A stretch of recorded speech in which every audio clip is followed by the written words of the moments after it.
and welcome into Talking Bengals. We are into the off season, having a great time. Going to have lots of good stuff coming for you tonight. Going to take a look back at the Super Wild Card Weekend because Wild Card Weekend isn't good enough for anybody anymore. Also take a look at some Who Dey history, break down the secondary, figure out what we need to do there, and also have a little bit of fun. So you'll hear some of our stuff sprinkled in throughout the episode, and then we'll get back at the end and talk about some of the greatest portions of our random off-season topic. But so we're at 3 out of 4 again tonight. Josh, how you doing? Hello. Good to be here. Could be somewhere else, but at least you're with us. Exactly. Nick, how you doing? I'm doing good. I can't complain. Well, if you did, nobody would listen anyway. That's just kind of what happens when you're in your 30s. Nobody cares. Yeah, exactly. All right, but on a happier note-ish, 2 of the AFC North teams are out of the playoffs. Woo! I don't care who wins as long as it's not an AFC North team or the Chiefs. That's all we're really caring about at this point. So first, let's go into probably the funniest of all the losses we were talking about a little bit beforehand, the Browns. So who wants to lead off talking about the Browns? I'll take it. All right, Josh, go for it. Anytime you trade 3 first-round picks and all of this money to get Deshaun Watson, and then he goes out for the entire season for basically, what was it? He started there last year, I think, didn't he? Mm-hmm. Yeah. He hasn't played a full season yet. He's getting hurt, and he's looking mad on the sidelines as the guy that they used first pick to get beats his team down. So it was beautiful to watch. I love seeing the Browns get beat anytime they play. If it's an AFC North team, I just want them to tie. Neither of them, they both can't lose. So I don't want either of them to win. But to see the Browns lose in that fashion against that team, it was magical. But go ahead, Hoop. Yeah, it's kind of priceless. You give up your what was it, 3 best picks to get Deshaun Watson, and then those 3 picks wind up just tearing you apart. I'll give it up to Stroud. He's a heck of a quarterback. He's got a talent. He's got an arm. And he played really well, but good night. To be the Browns and to have Joe, oh my gosh. Oh, they thought he was going to be the savior. Thought Joe was going to be a savior. he was like a raven and like the Trojan horse for the Ravens. Came back. He's still a Raven. How many picks did he throw? Like 2 or 3? It looked like he was just throwing 6 I know that. Oh my gosh. Yeah. Embarrassing. It was pretty bad.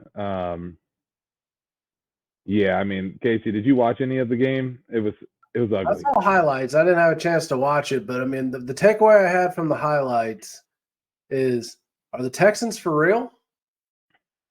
They could be for real. And they're not the team I'd want to play in the playoffs. I'd say that. If I was Baltimore, I wouldn't say I'd be shaking in my boots or whatever, but they could be for real. They're not the team, but then again, you don't want to play Buffalo either because Buffalo's on a tear. Those are the 2 teams that are on a tear. So watch out for those 2. Speaking of Buffalo, we're going to get totally out of order here. And let's Hoop, you have another comment on that. Oh, the Buffalo game was awesome. Oh, it was beautiful. Just to see Buffalo come out and they're throwing the snow with the first 3 touchdowns. How awesome was that? I almost felt like a Bills fan for like a solid 4 hours.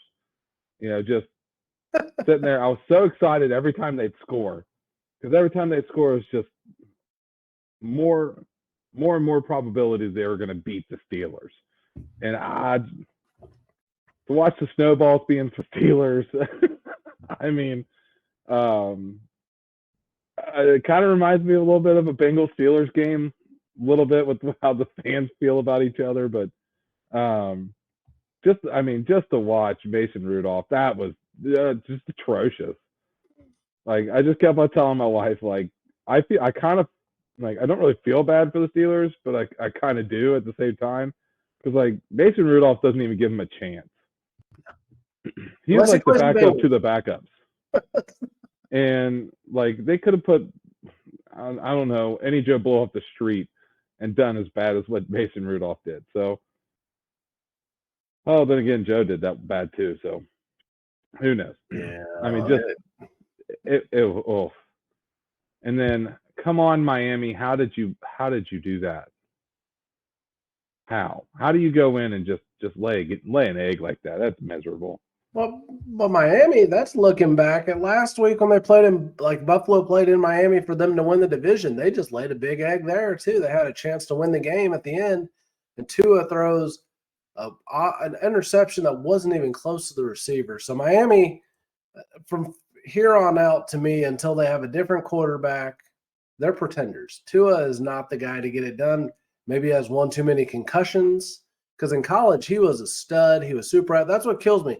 You listen to what people say about a guy in college. When he was at Alabama, he's the most athletic quarterback. He's got a cannon for an arm. We all saw that. Now people are like, well, he has a below average arm. He's not very athletic. He's not very intelligent. Like, okay, so is it the concussions, or are you guys just all full of crap? Or are you full of crap now? I don't know what the right answer is, but people don't just go from being studs to duds for no reason. But yeah, just Miami, they're pretenders. They're not a real team. They beat up on bad teams, and they can't beat a good team. So that's Josh. Got any thoughts on the Chiefs and Dolphins? Well, the Chiefs and Dolphins, you basically hit the nail on the head. He's the Dak Prescott of the AFC. I mean, he can beat the bad teams. He can beat them down. But if he plays a good team, any team with a winning record, he shows that he just cannot get it done. The team as a whole just cannot get it done. And the Chiefs, they're not great this season by any means. Their offense is basically stuck in the mud. But they beat a team that were just straight up frauds. They had no business being in that game, and they showed it. And it was really the only disappointment I had from the postseason games so far has been the Chiefs coming out with the win, because I was really hoping that they would get knocked out, and all three AFC North teams are going to get knocked out, and we just have a good offs, and we can enjoy watching the Super Bowl knowing that any of those teams not going to be in it. But oh well, maybe next time. Maybe next time. I mean, the NFC games, we talked a little bit about the Cowboys, and the fact that they got embarrassed. They were, again, imposters like they have been since Dak Prescott, especially, but even the Tony Romo era. They're just imposters. The Cowboys will look great in the regular season, make you think they can do something, and then lose. So I don't even think we really need to cover that one too much. Jordan Love did look impressive, but Dak also was an interception machine. So it makes life a lot easier when the other guy's an interception machine. I mean, Dak Prescott, in my eyes, is the most overrated quarterback in the league. He's most overrated, most overpaid quarterback in the league. He has not performed in high-pressure situations since he's gotten in the league. I mean, I hate saying it, but at least Patrick Mahomes steps up to the plate. I mean, Dak Prescott, it's like he chokes every time he gets under pressure. So, I don't know. I don't think they're America's team anymore. I'll tell you that. Especially not with their fan base. Their fan base is almost as annoying as the Steelers. We them boys, and they lose. Yeah, we them boys who lose the first round every time. I mean, Dak Prescott and Kirk Cousins, they're the exact same quarterback. They look really good throughout the regular season. Unless they got to play prime time or in the postseason, they're not any good. They cannot get it done. And, I mean, they ran into the youngest team in the NFL, and they just got boat raced. Jordan Love looks like Aaron Rodgers in his prime. The way he was slinging the ball off platform, jumping in the air and throwing it 30 yards down the field on a dime. I mean, he looks solid. So I'm kind of excited to see where he goes because I could root for them to make it. I mean, I'm going to kind of jump in on that bandwagon a little bit, to be honest. I mean, kind of reminiscing a little bit back to Brett Favre days with the way that he would throw from all those different arm slots, and you would never know like where he was going to throw from. I mean, he's really hard to deflect passes off of because of it, because he'll see the defenders with their arms. So what does he do? He throws it underneath, right? So, I mean, I think it's absolutely amazing. Amazing. Okay. Anyways, young talent, man. Young talent. I think it's amazing to watch. Yeah, you'd have to turn it back to Brett Favre somehow. That's just your MO. Hey, Brett Favre is one of the toughest quarterbacks to ever play the game. We're going to leave my favorite game of the weekend for last, and we'll touch on the whatever that was last night between the Bucks and the Eagles, where the 9-8 Bucks beat the crap out of them. Like, it wasn't even a ball game. It was embarrassing from start to finish. It was so bad that Jason Kelce retired right after the game. So that should tell you something right there. Just woof, that was ugly. But yeah, the Eagles, again, I don't know what they were great last year. They totally fell apart. And, you know, they're looking at firing their coach. Cowboys are looking at possibly firing their coach. Man, maybe the Bengals are onto something with holding on to people. Maybe they're not. We'll have to wait and see. Only time will tell. Not saying we want Taylor gone, but it's like the whole staff, really? The whole staff? Anyways, we'll get back into that another time. Let's go into the best game of the weekend. The only game that was really super interesting, and that is the Lions and the Rams. And congratulations, Detroit. We know what the feeling's like from a couple years ago. Get that monkey off your back. Enjoy it. Love the win. Hope you guys have a deep run. You're who I'm cheering for, even though I really don't care who wins the Super Bowl at this point, because as long as it's not one of the teams I don't want to win, it's not the Bengals, so who cares? But I would feel a little bit good if they could make it happen. That'd be good for them. That's a fan base that has suffered just like Cincinnati fan base has. So, yeah, if you guys get it done, good for you. But, I'm rooting for the Lions too. I'm rooting for a Lions-Bills Super Bowl. I think that would be a great Super Bowl. I think those two teams match up really well, and I think that it'll at least be an exciting ball game. I think that'd be a good one. And I'm sorry, but one of my most secret hated teams is the Texans. The Bengals just can't beat the Texans. They've been able to beat the Texans in like a decade, except for when you had what's-his-face, former backup for Burrow. Brandon Allen is the last Bengals quarterback to beat the Texans. And before then, they had lost a crap ton of games to them. So I just don't like the Texans. So I don't want to see them win a Super Bowl. So I guess, Lions would be the team I'd rather see. I mean, didn't the Texans knock the Bengals out of the playoffs 2 years in a row? Yep, 11-12. Yeah, I mean, makes me really want to hate them, but I mean, I really like that team. They're a young team. They're exciting. Quarterback is dynamic. He's fun to watch. So I mean, I'm kind of looking for the young teams. Hopefully, they can get some moxie in them and come out and make it to the Super Bowl, because I think it would be exciting to watch Green Bay and the Texans go at it. I think that would be a fun game. It would be a shootout, I think. Well, yeah, I agree. It'd be a shootout. I mean, so what do we got on the schedule for next weekend? We got San Francisco and Tampa Bay. Tampa.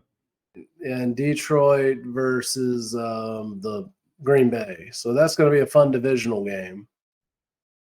And then on the other one, we got, I'm trying to remember, so Ravens, Texans, and then Bills and Chiefs. And that's going to be in Buffalo. So for the first time they've played in the playoffs in Buffalo that I can remember. Every other time it's always been in Kansas City. I don't think Pat Mahomes has ever had to play on the road in the playoffs other than like a Super Bowl. So it'll be interesting to see how that goes for him. Texans and Bills for the AFC Championship. And then that'd be a fun one. Detroit and the Bucks for the NFC. So I think Baker Mayfield is getting hot right at the right time. Now, see, I think the Bucks are going to get crushed, to be honest with you. I think Brock Purdy's going to choke. Well, Brock Purdy can choke all he wants, but the San Francisco defense is going to destroy Baker Mayfield. Still going to have McCaffrey to just hand the ball off to and let him Just hand the ball to have- McCaffrey. He can, Yeah, it's Debo just let him Samuel, run all over him. McCaffrey. Nope, it's gonna be the Bucks and the Lions for the NFC, and it's gonna be the Bills and the Texans. Because I think Lamar Jackson's gonna choke and get hurt. He's gonna get hurt somehow, just like he does every year. We shall see. He's But gonna then get hurt again- and ruin their chances in the Super Bowl. But honestly, we don't care that much because it's not about the Bengals. So whoever wins, as long as it's not the Ravens or Chiefs, whatever. All right, moving into back to Bengals related things, because this is, after all, talking Bengals, not talking a bunch of chumps that made the playoffs. Going into looking at the secondary. So the way we're going to be looking at this is looking at who we think could be possible fixes, what the best routes are going to be to go. And we're going to start off with the cornerback position. So for your two outside corners, next year, what I think we're looking at realistically is going to be CTB and DJ Turner. What are your all's feelings on CTB and DJ Turner being your starters? And since he just came out of the woodwork, Burns, what are your thoughts on that? Burns, we're waiting for your response. Wow. There is no response. That's exactly what we're looking for. So apparently, put it on record, Burns hates CTB and DJ Turner. He called them trash. We all heard it. How All dare right, you? so I'll take the lead on this one, mostly because I don't really look at stats, and Burns, he kind of looks stupid right now. But anyways, yeah, it's a Bengals hat, but yeah, other people wear it better. I think CTB is he's going to come back healthy next year. I think he's going to be a big playmaker for us. I think that Turner probably going to need to. I don't know that Turner's the answer at corner. I think that there's free agencies that are out there that I think that we could definitely look into. Snead is apparently a free agent from Kansas City. Right, we need a defensive back. We need a defensive back who can be a leader, kind of replace the Bell and the Bates. I think CTB can be one of those leaders, but bringing somebody in with experience like Snead would be good. I know him and Jamar Chase kind of got into it when we played, but Snead has been a good performer, and I think that he would fit well with the Bengals, with the way that he's used to the coverage and playing AFC teams. He's done really well against number one receivers all year. And I mean, really, I don't see any other real cornerbacks outside of what the Bengals have fitting real well with their defense based off of what I've seen. Of course, there's going to be stats or whatever. I guess Burnsy's probably going to have some. But I think one of the big needs that the Bengals need is a leadership aspect in their defensive backfield and also at the linebacking core. I think that's one of their big needs. I don't think Logan Wilson had stepped up this past year to be that guy. I don't think that We're doing linebacker right now. Huh? We're not doing linebackers. We're doing secondary, man. Don't get ahead of next week's episode. Goodness. Preview. It's a preview. What I'm saying is that, yeah, previewing probably something that we're going to work into next week. So many positions. Don't give away all our material. But we need that defensive back leader to take over where Bates left off. Somebody with experience, somebody who knows what they're doing, somebody who can help player coach, the younger guys. I think Snead could be a good fit if we could find a way to get him. Of course, we'd have to be aggressive because the Chiefs are probably going to try to re-sign him. So, yeah, well, Nick has pontificated on outside corners, so I think we should probably slide on into the slot. Burns, what are your thoughts on the slot with Mike Hilton right now? Anybody else we should bring in? Is he the guy? What? Honestly, I like Mike as the nickel, but if you go to the dime, I don't know if it's been said already because in typical Burnsy fashion, I'm late as heck. I would say try to roll Dax Hill down instead of being in the safety position, and try that out and let him learn and grow under Mike Hilton to maybe eventually take over as the nickel, or on nickel when Mike needs a breather, or Mike has to play the one or the two. So I think that's your immediate fix. But outside of that, maybe you'll find something in the draft. Maybe bring in Snead. But I don't know. There's a lot of question marks in this secondary that need to be addressed during the offseason. I just don't think Dax Hill is the answer, though. And maybe not, but you still have him for what, 2 more years under his rookie deal? Maybe only one. Try him out. What's it gonna hurt? So I got the problem with this one. I'm gonna let Josh talk about the safeties, what he thinks first. Then I'm gonna bring around the entire problem with the secondary. Go ahead, Josh. I gotta unmute myself. So for the safeties, I do like the idea, which I've thought about it too, because Dax Hill has played corner in college. They brought him in because he was versatile. Playing safety is way different than playing corner. So he might be a better fit at corner, slot corner, or just actual corner. He might be better at doing that because he is fast, he's athletic, he can keep up with most anybody. But playing safety just might not be his thing. We all know that Nick Scott is not the guy. He could be a third string practice squad guy.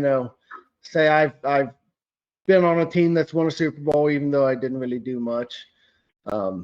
He could be that guy, but they need to get a veteran at the safety position, much like Von Bell and Jesse Bates. Von Bell and Jesse Bates. They were the voice of the back end. They saw what the entire offense was doing because they're not sitting lined up right in front of the receivers. They're able to sit back and see everything that's going on, and they can pick it apart, and they can tell you where you need to be, what's going on. That's what I think we need to get back in the safety position, a veteran, maybe 2 veterans. I don't know on the safety market who's going to be available, but I think they need at least one solid, reliable safety, and then they can look at drafting and developing.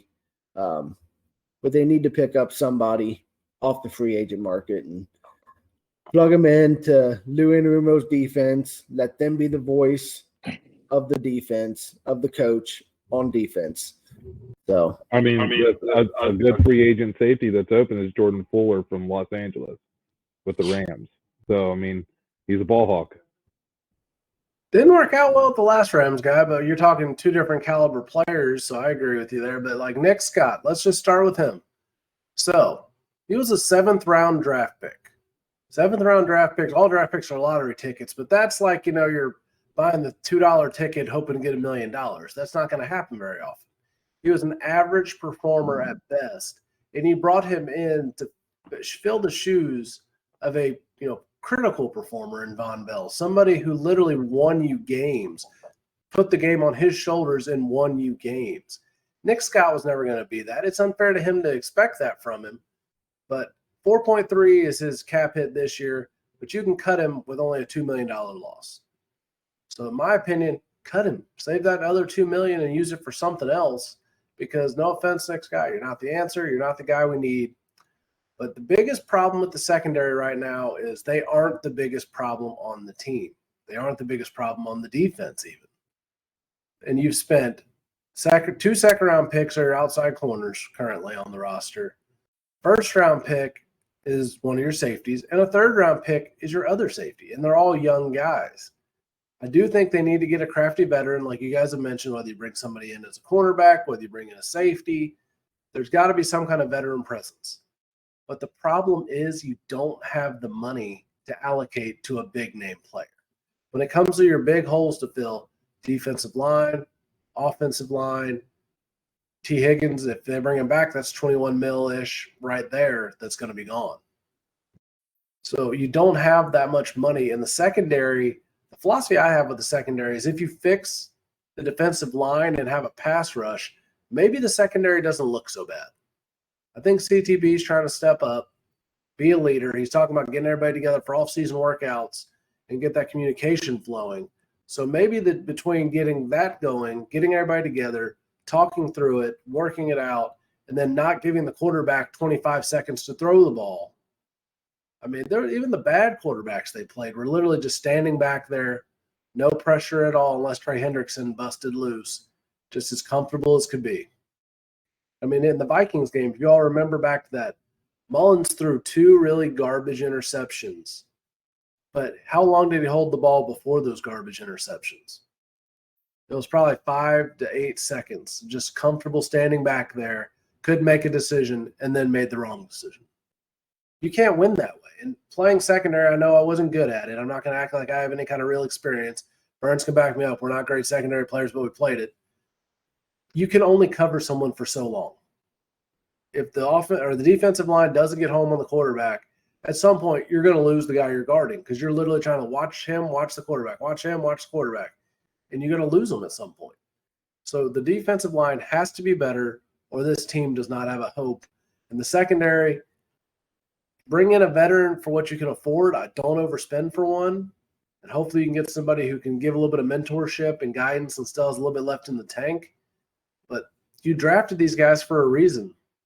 They've got to produce. You need them to produce. And I think Turner's going to be fine. I think he got wore out. He was just done by the end of the year. He's just exhausted.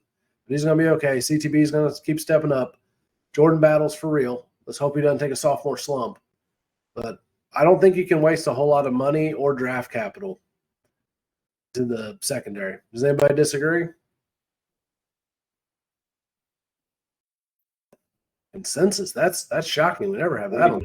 Yeah, I definitely don't think that we should spend a lot of money on defensive backfield right now. I mean, yeah, we do have a young talent there, but we do need veteran presence. Veteran presence in the backfield is huge. Mike Hilton can only do so much with his leadership. He needs somebody else to step up with him in the defensive backfield, or else what he does is going to be insignificant without having someone there to back him up with it. Mm-hmm. Exactly. Because there's only so much he knows how to do. So the secondary, I guess, even though hope is not a strategy, hope is kind of our main strategy, and getting one guy in there to maybe help straighten things out a little bit, whether it's a corner or a safety, just a good veteran presence that's not going to be very expensive. That's not Nick Scott, that actually has something. I would even take a guy in his 30s over Nick Scott. Give me somebody who's on his 3rd contract at this point. This would be his 3rd contract. If he's got experience, he can still play. He's not going to be that expensive. Let's give it a try. All right, so let's transition. Oh, we have something else? And I was going to see if you could pull up those Pro Football Focus secondary players that I had sent over to you in the group chat. I know it probably got super lost in the sauce, but I didn't know if you had it readily available. I can't find it. That's what I've been doing. I was looking through them as well. That's where I got most of my picks, Zach. So we're just going to move on to Who Dey History. The secondary we've given it the best we can. Who Dey History is a fun topic this week, looking at the 1970 Bengals. So what is important about the 1970 Bengals? It was the first time they made the playoffs. They were an 8-6 team. You still had Paul Brown as the coach, and just a team that kind of came out of nowhere. You know, they were only 2 years from expansion, made the playoffs. We won't talk about what happened in the playoffs because it was not great. But a team that really came together, shocked the league. Josh, what do you got to say about them? Well, I mean, that was a great year. I love 1970. I was definitely there. I think I was at the playoff game. It's there in spirit. But no, I mean, losing to Baltimore It's always fun. The Colts, Baltimore Colts. Baltimore Colts. I mean, you had Paul Brown, who started the Bengals. Bill Walsh was the wide receiver coach. That's a huge name right there. Oh, yeah. I mean, they, of course, wouldn't have a ton of names most people would know nowadays, but most, big NFL fans, they know who Bob Trumpy is. Lamar Parrish, those are both Pro Bowl players. I mean, but considering they started the team in 1967, only took 3 years from when the team was first created to make it to the playoffs. I mean, that shows you right there. I mean, Paul Brown has a foothold in the way the game is played nowadays. He started a lot of things that revolutionized the game of football, and I mean, his coaching it shows. Taking 3 years to go from nothing to losing to the Baltimore Colts in the playoffs. I mean, that's a pretty big feat, but I'll pass it over to you two. Yeah, I mean, it's a huge feat. I mean, they went 1-6 in their first 7 games. They had a 5-game losing streak, 5 or 6 game lose. It was 5-game losing streak there. And one of the first teams, definitely one of 4 teams to even make it to the playoffs, after, starting off the season 1-6. So that's definitely a turnaround there, something that at the time only Paul Brown could have done with one of his teams. And just goes to show you the hard-nosed football that the Bengals have always known and loved, and the way that they've played the game ever since the inception of the team. Just never give up mentality. No matter how bad your season looks right now, you can always change it around. So, of course, none of us were even alive back in 1970. But looking back and look at some of the great names that played for that team. Not even the first 3 years, the first team, and I think was it the only team that in the first 3 years of their expansion making the playoffs and being playoff eligible. So I mean, a lot of firsts that year, a lot of things that they did really well. Obviously, there was improvements that they needed to make, but still, just making the playoffs within the first 3 years of starting the team, goes to show you what Paul Brown really was to this town. Burns, you got any thoughts? So again, my video is not on because I'm working off my phone, so I apologize. So Sam Weiss started 3 games that year and only went 1-2, which is very interesting. Jess Phillips, who played fullback for the 1970 team, led the team in rushing. And a name down here at the bottom playing tight end. How about Bruce Coslett? I haven't heard that name in so long. You got 2 future Bengals coaches on there, right? That's Right. crazy. It's wild. I didn't even realize that until just now. And then Lamar Parrish leading the team with interceptions of 5. And then, yeah, that was pretty much it. Everything else was kind of touched on so far. So one point I want to bring up that most people wouldn't know probably, and I didn't see it. Once again, we're all not quite that old. We're old, but not that old. But if you talk to older Bengals fans, Ken Riley is awesome. He deserves to be in the Hall of Fame.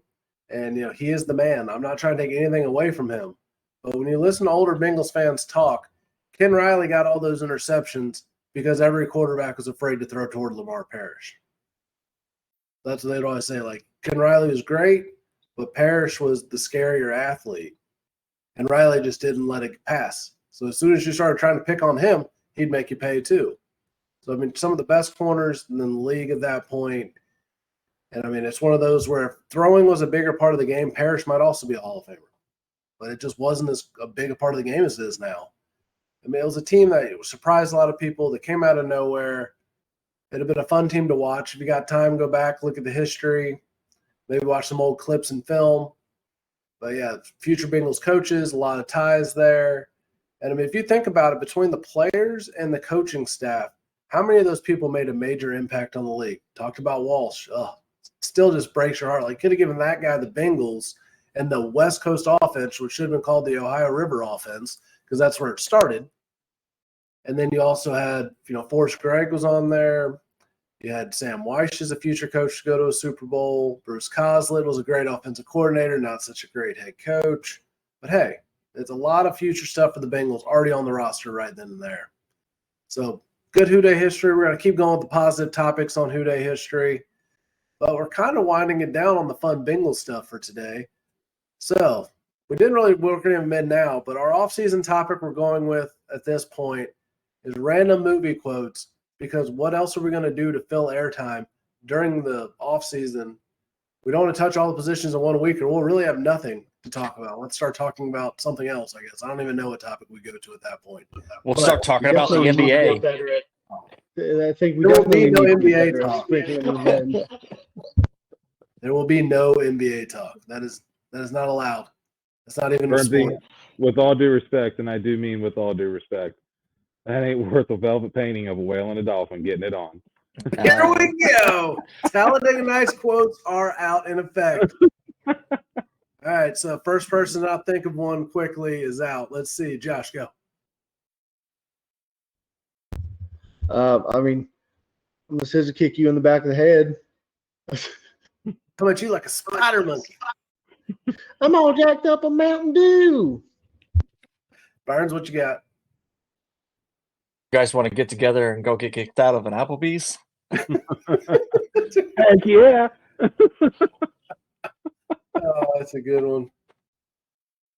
Real simple, son. There's a kilo of Colombian Bam Bam under the car. What are you going to do, speed or jail? Will Ferrell, please don't sue us.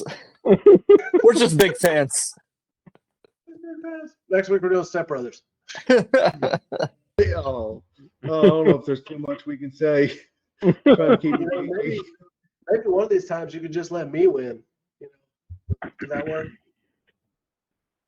Heck, Ricky. Second place is just the first loser. You could be first, you could be second, you could be third. Hell, you could even be last. No, if you're not first or last, I live my life based on that. It's the dumbest thing I ever heard. All right, so now we've done our random ones. Everybody's got to pick their favorite. Yeah, I don't know. See with my hand. Just keep them down by your side, Josh. You'll be fine. All right, so Josh, what's your favorite Talladega Night quote? Oh, my favorite Talladega Night quote is it's not family friendly.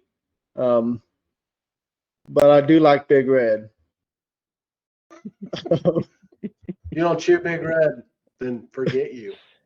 Yes. We'll just go with Yes. family friendly. You have the bleeper button? Beep. That's all we have in the budget right now. Oh, okay. We should get a dump button. Ernst, what's your favorite quote? Oh, well, I mean, because I literally don't know what to do with my hands half the time. So, Fair. All right, Nick. Why would you want to listen to music and watch TV at the same time? I like to party. ooh, I like to picture my Jesus Yeah. wearing a tuxedo t-shirt because I'm here to be formal, but I'm here to party with a Led Zeppelin belt buckle. Yeah. At a Leonard Skinner concert, and I'm hammered drunk. Cal, shut up. Okay. Oh man, now you guys have stolen so many good ones. 9-ounce baby Jesus. No. I've been slaving over this for hours. And it's Domino's and all of his sponsorships. Powerade, Mystic Mountain Blueberry, that I have to use in every grace. Oh gosh. Speaking of sponsorships, We drink random sodas on this show because you don't pay us any money to mention your soda. Pay us money, we'll mention your soda all you want. That is a property of Ricky Bobby and cannot be quoted without trademark. Oh gosh, I got to think of my favorite one because you guys took a lot of the good ones. So his injury is psychosomatic. You mean he can start fires with his mind? No, in his head. It's a good one. Help me, Jesus. Help me, Jewish God. Tom Help me, Cruise. Tom Cruise. Help me, Oprah Winfrey. So many great so many quotable moments in there. I mean, I say it all the time when I'm at work. Don't you put that curse on me? Yeah, don't you put that evil on me, Ricky Bobby? Don't you put that on us? Oh, I'm trying. The ones at the end of the movie that didn't even make the movie are some of the best. You know, the McCreary, they'll build the box and dig the hole. Body's so good, you'll want to talk to it. The packs of rabid dogs we talked about before the show, taking over most of the major cities in America. Oh goodness! I'm sorry. Will Will Ferrell Ferrell. all off season. I'm just telling you, folks. That all off season. What? All right, let's take this a different route. Let's go top 5 Will Ferrell movies all time. Ooh, that's gonna be a tough one. Ooh. All right, Talladega Nights Brothers. is number one. Talladega Nights is number one. Any Okay. disagreement there? Mine Step Brothers. Step Brothers Mine's number two. Anchorman. Ooh, Anchorman. Ooh, no. Anchorman's my number 2. My one. All right, I Josh. really like Get Hard. Get Hard's a really good one. It's hilarious. And Josh has now been kicked off the show. We're just gonna walk him out here. Bye, Get him Josh. out of here.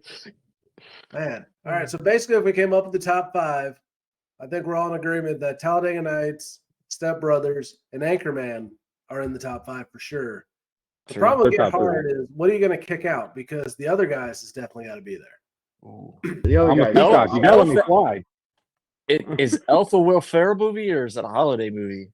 Because Die Hard is a Bruce Willis movie, not a Bruce Willis movie, no. as he said, not a Christmas movie. I don't But care it's a what he Christmas said. movie. It's a Christmas movie. It's a Elf Christmas out. movie. We're going to keep Elf out of this. Okay. Let's see. So, all How right. So about we got Bewitched? 5 movies. Are we kicking out Get Hard for another Will Ferrell movie? Oh, what's the one I was just thinking of? I mean, the I was other about to guys say, has to name be on another- that list. The other guys, Step Brothers, Talladega Nights, Anchorman. Anchorman. So there's 4. So he was a supporting cast member. He wasn't the lead role or a lead role. The Goods. Hmm. With Jeremy Piven. Let's see, but then we're going to have to go old school. We have to throw old school into it if we're doing that. Old school. Yeah. Old school, Yeah, one of there's the 5. iconic roles. Zoolander. Get Hard's gone. Yeah, I was about to say. Bye, Josh. See you later. If we're doing just cameos and stuff, old school Hilarious. is one of his best. Ma, the meatloaf. That was one of God. his better supporting roles. Yeah, that was a great one. Yeah, Wedding Crashers. Oh yeah, we had some more. No, yeah, meatloaf, no, we're hungry. Yeah. Zoolander. When he was in Zoolander. Oh, Ooh, gosh. Zoolander. So if we're doing supporting roles. We got a whole crap ton of movies just in and of themselves. So we got to stick to leading movies first. Easy. So Corn dogs, Jackie. Corn Blades dogs, of Trevor. Glory. Yes. Blades of Blades of Glory. Glory. I think Semi-Pro beats Blades of Glory. Oh yeah. Semi-Pro. Okay. Awesome. It gets the people going. Oh gosh. Okay. Again, So, Will Ferrell, we're just really big fans. yeah, so when we get Will Ferrell on the show, we're legitimate. That's what we're going with. You can definitely tell our age demographic from the movies that we enjoy the most. 18 to 49 all day long. Half the people listening to this show probably have no idea what half of these movies are. Like, that Will Ferrell guy, he's been in a couple things. He's fairly funny. Like, our entire formative years are based around Will Ferrell movies. I mean, he's been prominent from SNL through the 2000s, the slapstick comedies. Oh, I've just thought of one. Early 90s or late 90s, Night at the rather. Roxbury? Night at the Roxbury. Yes. How I grew up on Roxbury. How the hell did I not think of Night at the Roxbury? Now you're the one giving us a PG-13 rating.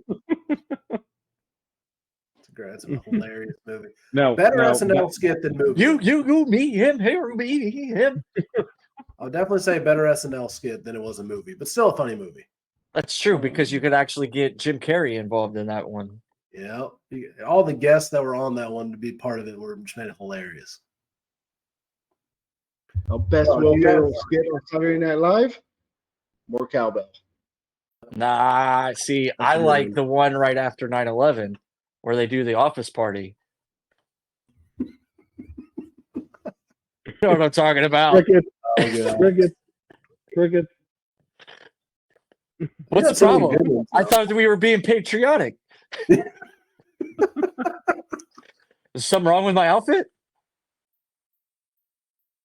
Well, he does do a good Speedo. George W. Bush Speedo impression Bush. too, by the way. Oh, the campaign.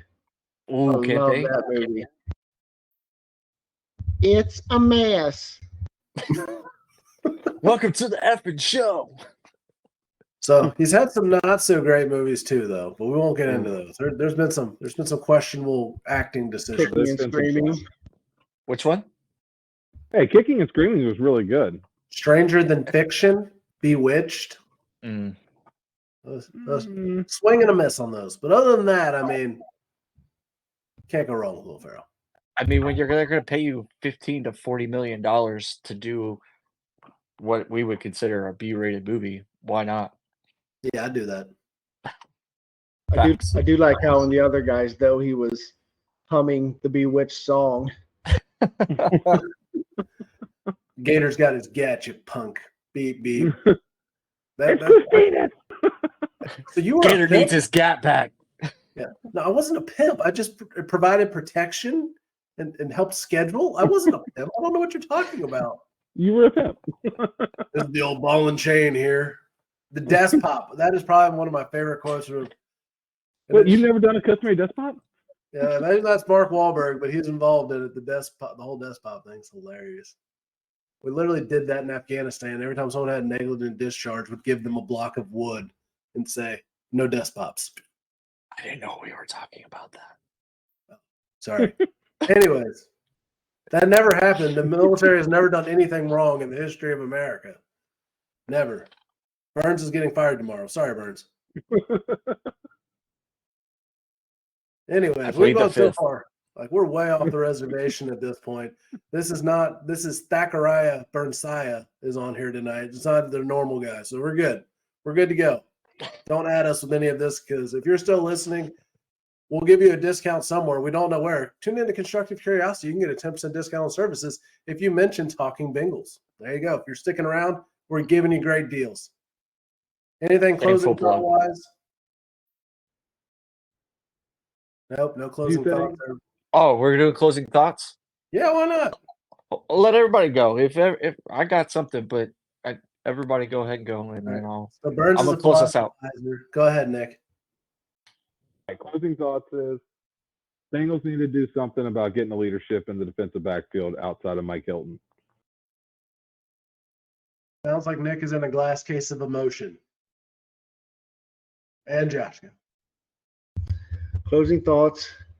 Don't throw a burrito out the window, even if it is very filling, because you might end up losing your dog. The mean man, Baxter. Hunted Baxter. And to quote the late, great Colonel Sanders, "I'm too drunk to taste this chicken." Zach, do all the stuff at the end of yours. Go.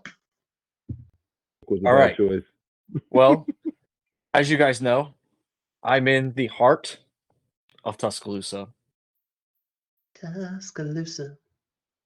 town. So, in the spirit of the retirement of Nick Saban, I did not get to deliver these to his statue like the rest of Tuscaloosa. So I brought them to the pod. So I have our unnamed Coke Zeros and our unnamed oatmeal cream pies. These are for you, Nick. If you want to come on down, hit us up. We'll take care of you. Thank you for all that you did for college football. Thank you for all the great NFL players that you provided the league. And for all of you that are still listening to us somehow, some way, for whatever reason, If you haven't done so already, please like and subscribe to anywhere on Facebook, YouTube, X, formerly known as Twitter, Instagram, Threads. We have a Patreon. We're working on an Etsy. We have a website. Follow us. Check us out. If you hear my dog whining, it's because, he's done chewing on his bone. But with that, I bid you adieu, good night, and farewell. Who Dey? Who Dey? Today. Who Dey?